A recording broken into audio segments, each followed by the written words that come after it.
If the reason why you are leaving the US is because you're fed up with the political system or fed up with the way that the election turned out, please make sure that you are still registered to vote. Whether you're traveling, whether you're living long term somewhere, stay registered to vote.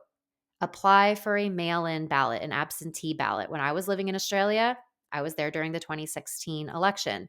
I voted at my desk in my office in Sydney and I mailed it in, especially if you are just upset with the way that this election turned out or whatever way you swing.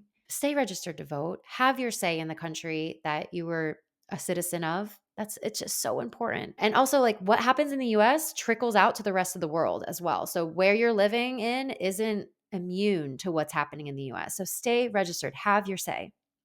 Number 3, if you are trying to buy property in a new country, so Costa Rica, if you buy land there, you have full land rights. You can become a permanent resident if you invest a certain amount of money into that land. So knowing your land rights, there are certain countries through Central America, through Asia, where you need to have a local citizen have a partnership with you to own that land. And that local citizen might have to have 51% ownership.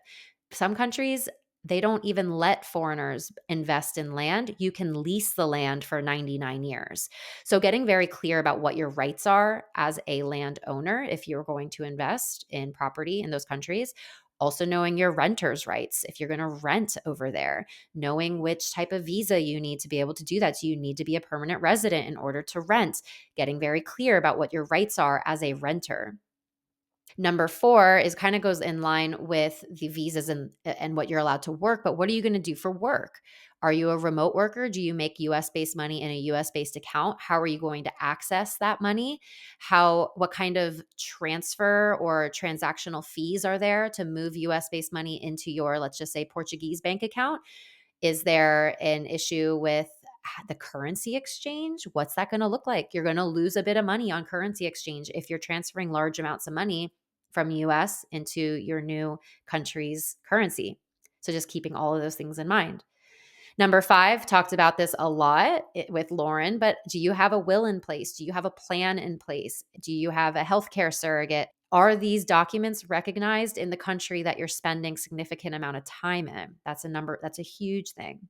Number 6, schooling. If you're traveling with your kids, what are you going to do for school? If you're going to homeschool, are you registering them within your home state in the US and making sure you're doing all the reporting to be able to keep them passing each grade? Is there flexible schooling in the country that you're moving to or spending time in? And can that get registered within your state? Are you moving with a program that offers schooling?